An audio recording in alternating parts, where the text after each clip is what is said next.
Good afternoon. Welcome to the City of Austin Severe Weather Response and Recovery Press Briefing. I'm Jeff Patterson, Public Information Officer with the city's Office of Media Relations, and I'll be moderating the press conference today. Let me introduce those participating in today's briefing. Austin City Manager Spencer Cronk, Austin Water Director Greg Meszaros, City of Austin Food Policy Manager Edwin Marty, and Development Services Department Director Denise. We're also fortunate to have as our pool reporter participating in the press conference today, Audrey McGlinchey with KUT Radio.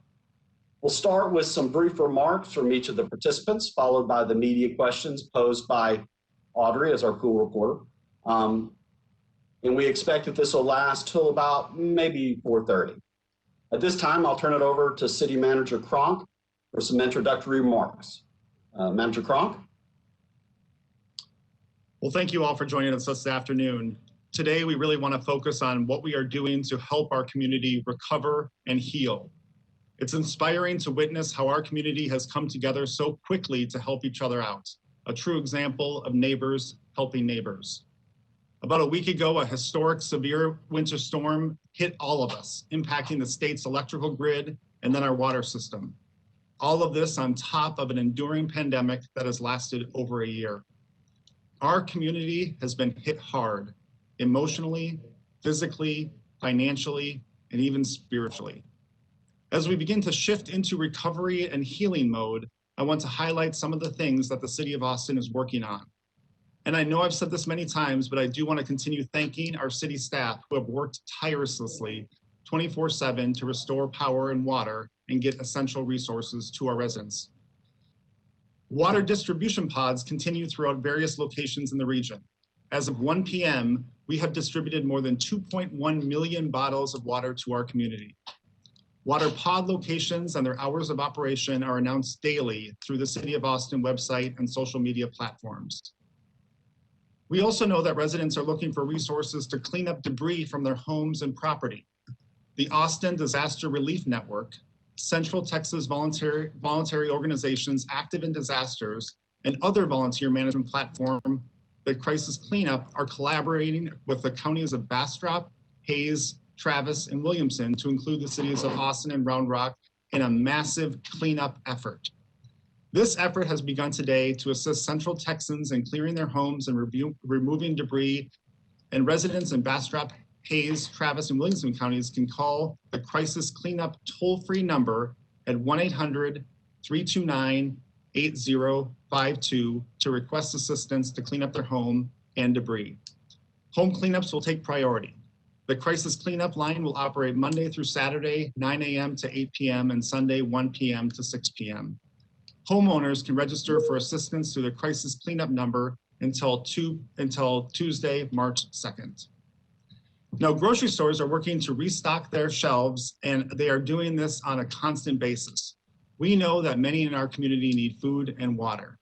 There are hundreds of amazing community organizations working to get out food and water to those that need it most, and we are so appreciative of their dedication and commitment. A little later, Edwin Marty, the city's food policy manager, will provide more details about how we are helping to feed the community.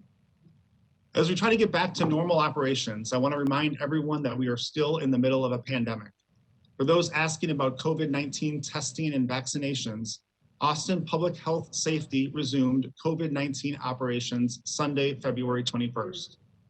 We are rescheduling vaccine appointments, and that's underway for the estimated 3,300 patients who had appointments canceled starting on February 13th. If you had an appointment, please check your phone and email frequently for updates. Phone banks were also affected by power outages and will be back online to call those without internet access. APH will be adding more locations throughout the week as they come online, which includes hours and days open. And we will also extend our hours to serve as many people as possible with the vaccine that has been allocated. And all APH affiliated testing operations will resume their normal schedules on Monday, February 22nd. To schedule a test through APH, visit AustinTexas.gov/COVID-testinfo. Again, I want to thank our community. We have all been working hard to get through these tough times. Austin is a resilient community and we will heal over time. As your city manager, I am truly humbled by everyone that has given back to our Austin community. I've been told that more than 96 organizations have helped with various resources. That's on top of the hundreds of stories of social posts I've seen about neighbors taking in other neighbors, offering warm meals and water, and checking in with each other's mental and emotional health. As an organization, the City of Austin could not have recovered from this event without all of your help. Thank you for your patience. Thank you for your support. We know that many have been impacted by this devastating winter storm, and we will all recover together. Now, I'm sure everyone's eager to hear about our water situation, and with that, I will turn it over to Director Greg Meszaros. Thank you, City Manager. I want to start off in letting everyone know that we have restored water service and pressures to our customers. There may be a few isolated pockets of customers without water. That's really more associated with water main repairs and isolated incidents. So the bulk of all of our customers now have full pressure and service. We're also picking up some calls from customers in apartment complexes without water. Those are most likely associated with repairs that are being done on private infrastructure within those apartment complexes and other locations, just significant damage done to private infrastructure. And as that's being repaired, you may experience short water outages from that. We've also rescinded the boil water notice for the majority of our customer base.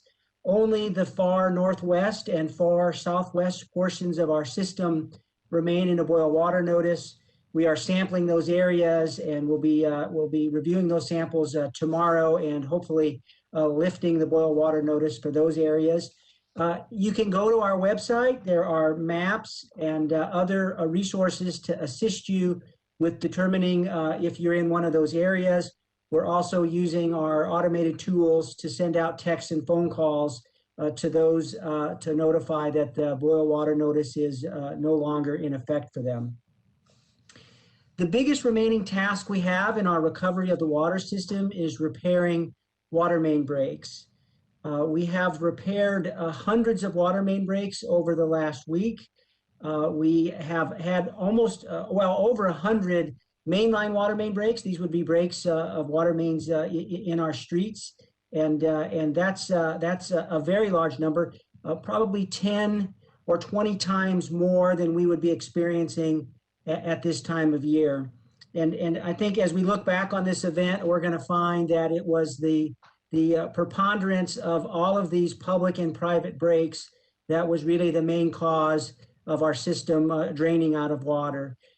Besides the public breaks, we estimate there were probably tens of thousands of private breaks at homes and businesses, and many of these were large, with fire lines and other large infrastructure breaking on the private side. So substantial damage to the public distribution system and private plumbing, and a lot of work ahead to clean those up.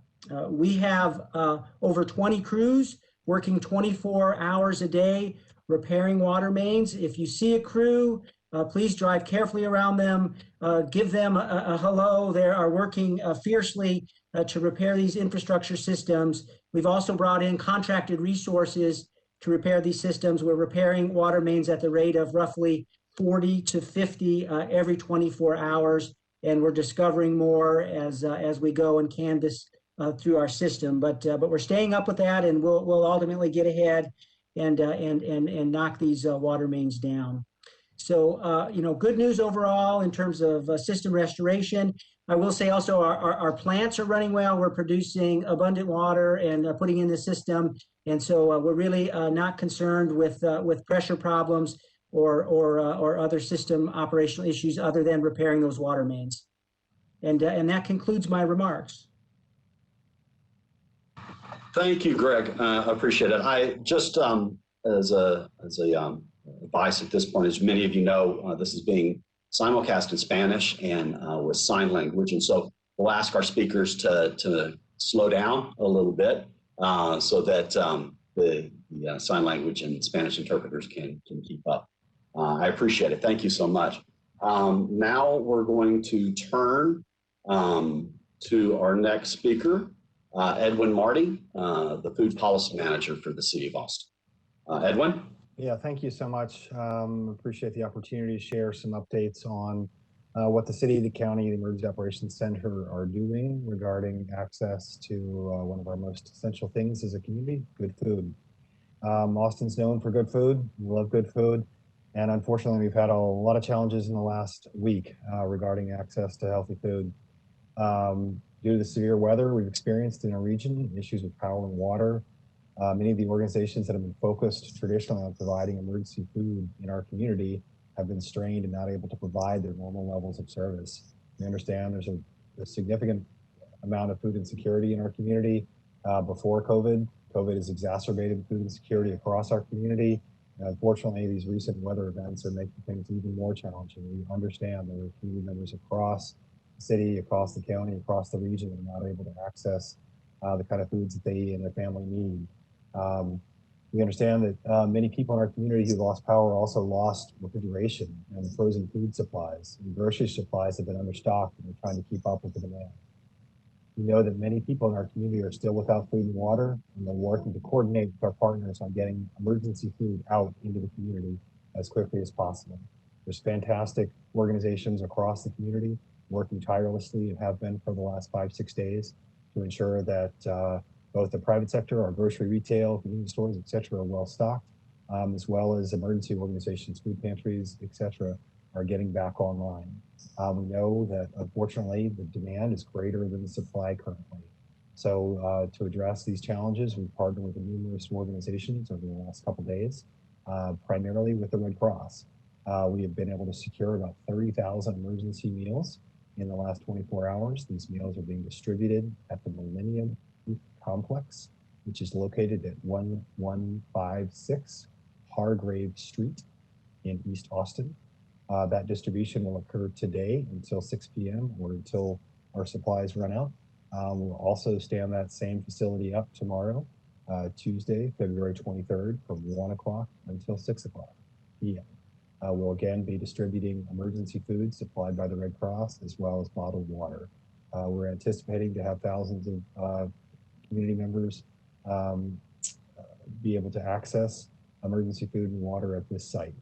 This is intended for a drive-through pickup.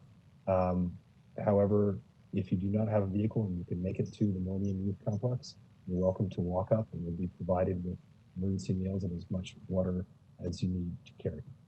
The meals that are going to be provided are called MREs, or Meals Ready to Eat. They can be consumed without the need for cooking or heating.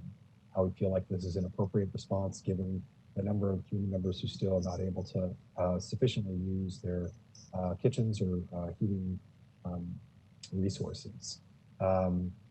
We are encouraging everyone, as we always do, to practice good COVID safety protocols, which includes wearing a mask while picking up supplies, either if you're driving up or walking up.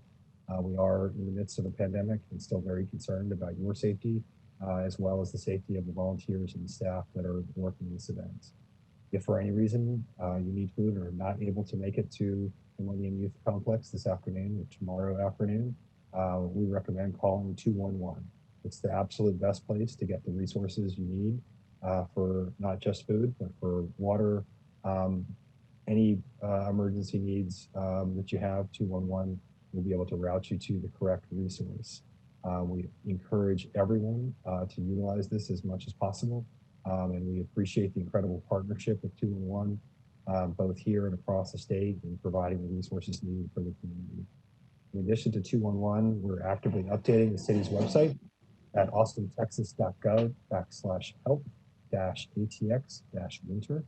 You could get the latest information about both emergency food and emergency water, as well as learn where there are volunteer opportunities for you to help out in your community. That concludes my remarks at this time. Thank you so much. Thank you, Edwin. We appreciate that a great deal. Thank you so much. Now I'm going to turn it over to the Development Services Department Director, Denise Lucas, to give her remarks. Denise? Thank you so much for giving us this opportunity to share what we've been doing to help our community. Last week, as Austin Energy and Austin Water worked diligently to restore power and water, DSD began working on an emergency response plan to address the urgent repair needs of our community. We know how important it is to start this work to repair as many homes as possible, as many of us at the city, as employees, have endured some of the same unpleasant outcomes of the winter event as well. Today, I would like to share what resources we have put in place to help ease the process and help people get back to somewhat of a normalcy in their homes. We created a dedicated multi-call phone line to assist applicants in need of information regarding emergency repairs. The phone number is 512-974-1500. This information can also be located on our dedicated webpage that provides information specifically regarding what type of work requires a permit and what type of work does not. Our 311 partners also have this information, and they've been given additional information to answer questions regarding work types and what you need to do to get your emergency repairs started. We added the same feature to our live chat for our customers who prefer to communicate in this manner. All of these features are currently in place and ready to accept and answer inquiries. Some of our inspections will be conducted using video technology, which will speed up the process and allow homeowners to install drywall and close up the openings in their walls the same day that the inspection is approved. Our building official developed an alternative method of compliance, which makes it easier for homeowners to use the homeowner permit process. Again, this will speed up the process of getting your needed repairs completed. Later this week, Austin City Council will consider 2 ordinances to waive residential permitting and development fees related to repairs and some of our plumbing requirements. We look forward to sharing more information once that meeting has been held. This past weekend, DSD inspectors partnered with the Austin Code Department to address questions that might come up as Code began their work in assisting their customers, recognizing that many of the questions they might receive would be better suited to be answered by the development department because they would be centered around development and repair. The idea was to get information to people as quickly as possible and reducing the number of contacts they have to have with the city in order to move forward with their processes. From a communication standpoint, we've updated our webpage, Facebook, Twitter. We've sent out newsletter communications. We've partnered with other departments, trade associations, neighborhood associations, and many other organizations on a national and regional basis to ensure that everyone that needs assistance can get assistance as well. We recognize that this is a critical time, and so we're doing everything that we can to do our part to help you quickly get back to normal operations. Thank you. Thank you very much. I appreciate that. We'll now turn the microphone over to Audrey McGlinchey, who's serving as pool reporter. So Audrey, I'm going to turn it over to you. And thank you. Thank you. Okay, cool. So this first question is from me. I've been seeing reports of apartment complexes, some in regions of the city where water has been restored, still without water. Can someone explain why this might be, and has Austin Water been fielding these kinds of complaints? Yes, we've been fielding those complaints, and an apartment complex that has multiple buildings has a lot of plumbing. It's private plumbing, water mains in the streets of the apartment complex, and just like our water mains broke, their water mains probably broke, and or the plumbing in the buildings. So these apartment complexes are needing to effect repairs on that infrastructure and are needing to turn off the water to the complex and make those repairs. That's all within the apartment complex. Really important for residents there to talk to their landlords and apartment complex managers on their plans for doing that work and returning service. Got it. Thank you. This next question is from the Austin Chronicle. Multiple community groups, mutual aid efforts, other local government agencies, and individual council offices all got water, food, and supplies out to hard-hit Austinites before the city itself did. Are residents wrong to think the city should have done more sooner? I can take that, and if Edwin wants to add anything, but in every disaster situation, we're learning to learn lessons from how we responded. And that's why we always do after action reports to ensure that we learn and improve. But I will say that the city provided service by returning water and power as soon and quickly as possible. We sheltered thousands of residents, provided support to the hospital systems, answered thousands of 911 calls, cleared roadways and repaired infrastructure, numerous other efforts that only governments can undertake. But the city of Austin and Travis County cannot achieve meeting the needs of a community in the situation without help, and we understand that. And we are so thankful for the efforts of our council members, other elected officials, numerous partner organizations, and regular citizens who stepped up to help one another.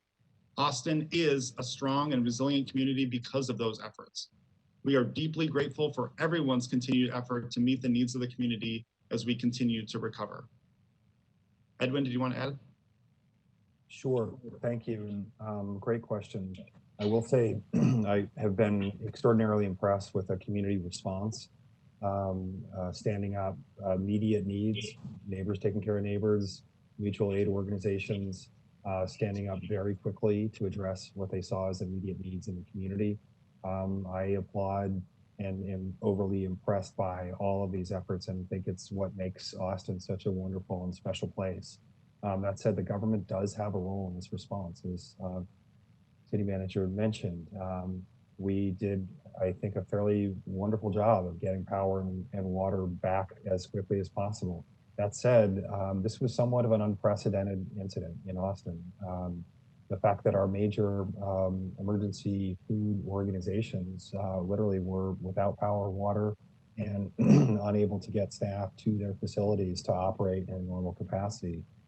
We do have great relationships with our organizations like the Central Texas Food Bank, like Meals on Wheels, and our school districts. All of those organizations traditionally are part of a first response in terms of getting the basic things back out to our community. We've been working with these organizations very closely for the last 8-9 months in the COVID response, and we've developed a number of incredible partnerships and projects.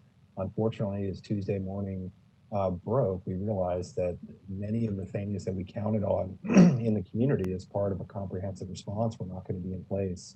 We did start working on these issues. Fortunately, mutual aid organizations, neighbors, private business owners are in some ways more responsive to dramatic incident like this, and we're able to step up and provide immediate needs. That said, by Wednesday morning, we were moving as quickly as we could to identify where there were food resources and how to connect those food resources to any and all outlets. We've been working hard this week to stand up a couple of different operations. Been very excited about the response from our partners at the Red Cross. We think that over the next couple of days, we're going to be able to shore up some of the really critical needs in the community. But as city manager said, there are a lot of lessons learned. We'll certainly be doing a post-incident debriefs, understanding what worked in the community and what didn't work. And I feel confident as a city employee that we're going to be able to do a better job in the future. We'll be able to be more responsive and more nimble. We'll continue to improve. So thank you. Okay, for the next question, I'll just remind speakers to be slow in your responses so that our translators can keep up.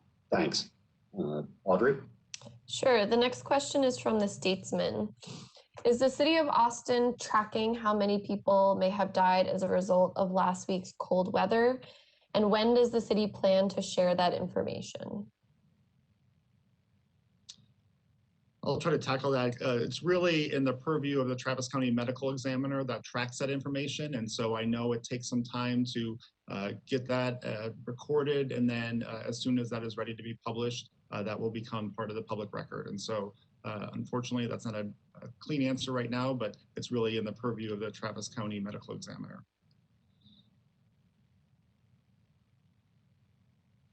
All right, the next question is from Univision.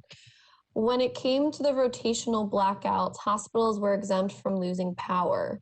Why weren't they excluded from losing water?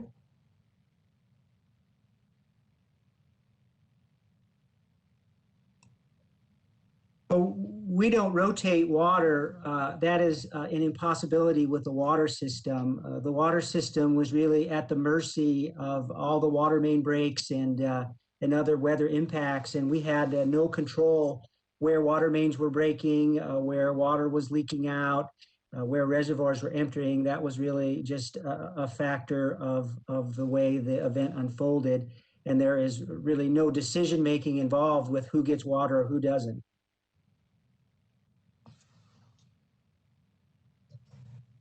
All right, the next question is from Fox 7.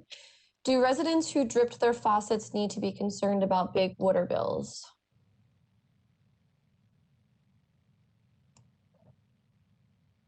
We are examining with the city manager, and the council will be taking up this week and in the future options for us to consider bill relief strategies for customers. So the details yet to be coming, but we want to keep customers financially whole with regards to the impacts of this event.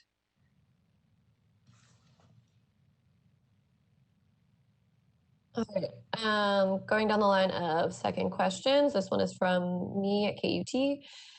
What does the Development Services Department know about how widespread the damage to single-family homes and apartment complexes is because of the storm?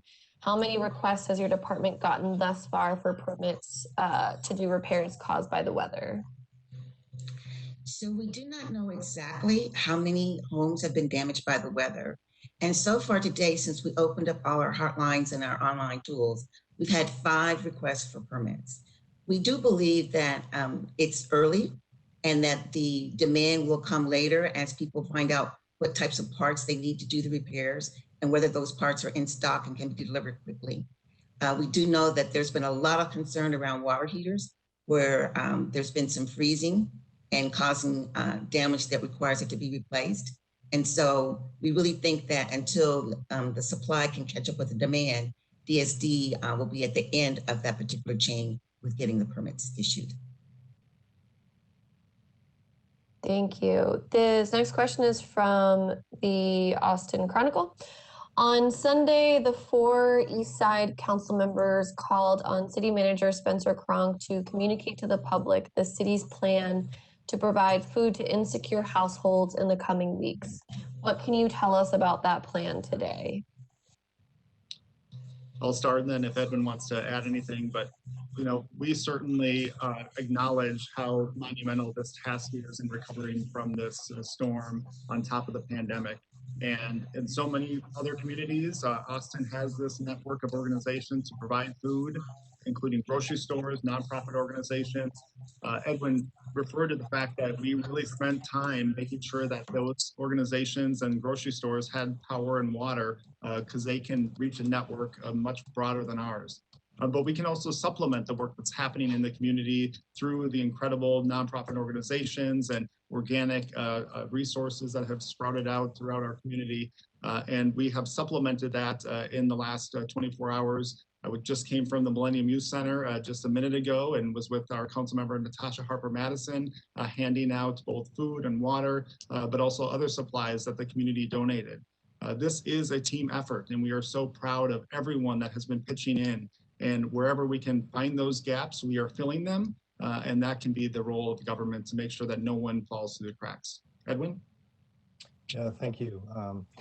I would just sort of break up the response into a couple pieces. So we've got an immediate response, we've got a short-term response, and then a mid to long-term response. So our immediate response was to try to get as many resources out into the private sector and the NGO community, working through mutual aid, et cetera.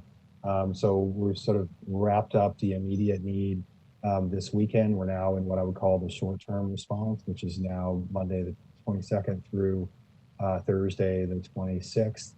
We think that this next 4 or 5 days is going to be critical.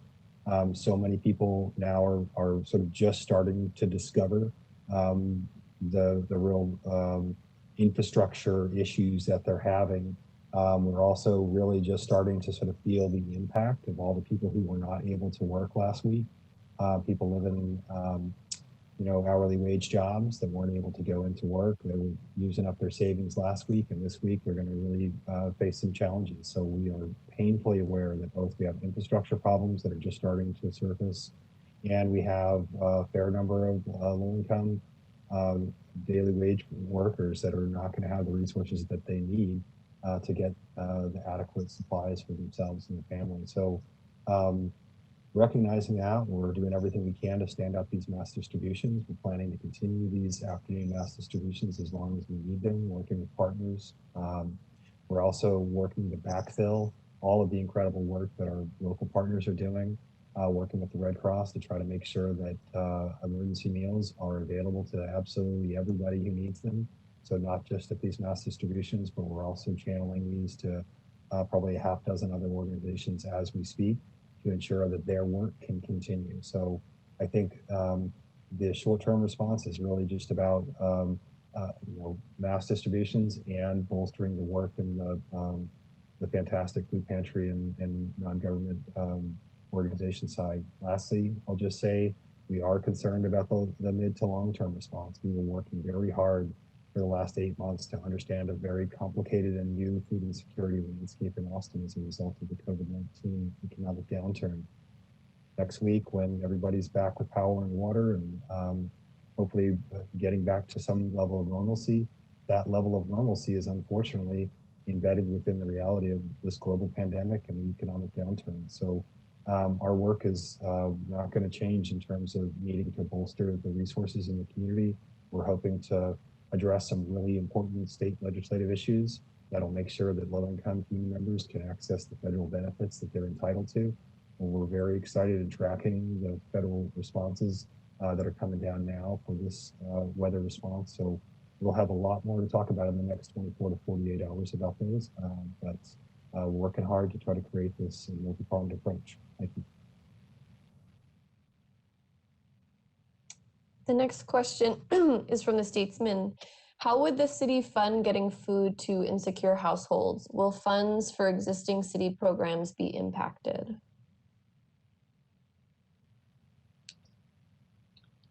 I can start, and obviously we're looking into all potential resources, both within city funds, state funds, and then federal resources. And so we will be trying to determine what will be eligible and how we can get those needs met.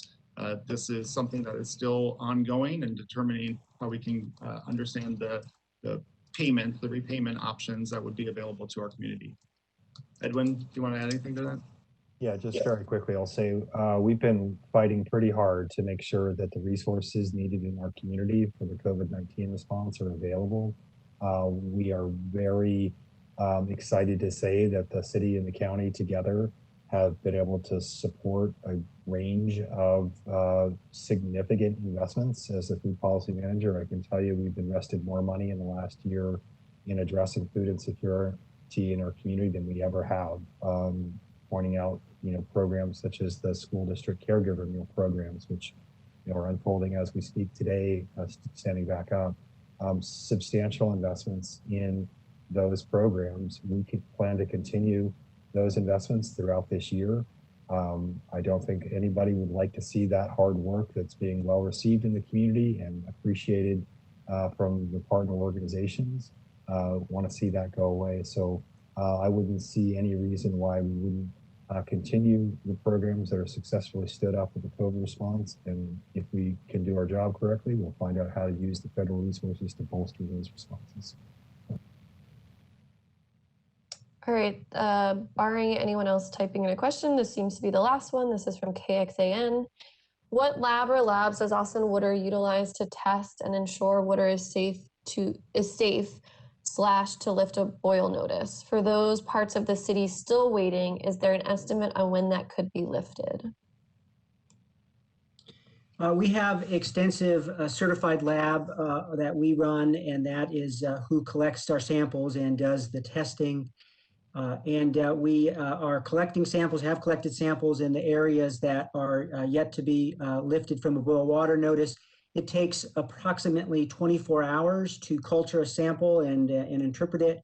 So hopefully about this time tomorrow, plus or minus a few hours, we'll be able to announce lifting those areas that are still in the boil water notice, provided those samples all come back clear. Okay. Thank you, Audrey, very, very much. We appreciate you coming and serving as a pool reporter.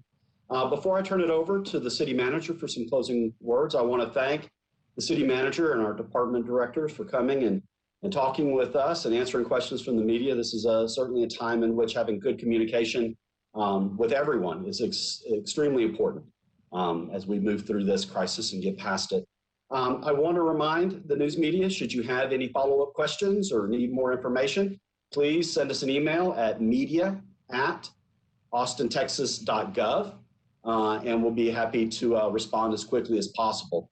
I also want to alert people to the resource page that the city has as we go through this situation, these circumstances. That website is AustinTexas.gov/WeatherInfo, AustinTexas.gov/WeatherInfo.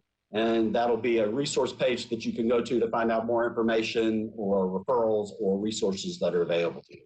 I want to thank everyone for participating today, and I'll turn it back over to our city manager for some closing remarks.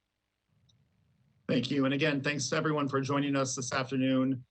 This is hopefully pivoting to this recovery phase as the news of much of the city being lifted from the boil water notice. I hope we are feeling some sense of relief, even though we know that this recovery process will be long. But thank you for everyone who has offered help, support, and resources to our community. The help provided has had a tremendous impact, and we are so grateful to all of you for the patience and support you are showing each other. And if you haven't already, just take a minute to call your loved ones, friends, and neighbors, especially the elderly, to make sure they're okay and have the essential resources they need as we continue to return to normalcy from this winter storm. We have been tested time and time again with emergency after emergency, and we recover each time. I am confident that we will recover from this too. Thank you. Thanks again, everyone. Please let us know if you need the other information, and this will conclude today's press briefing. Thanks again, City Manager. We appreciate you speaking to us.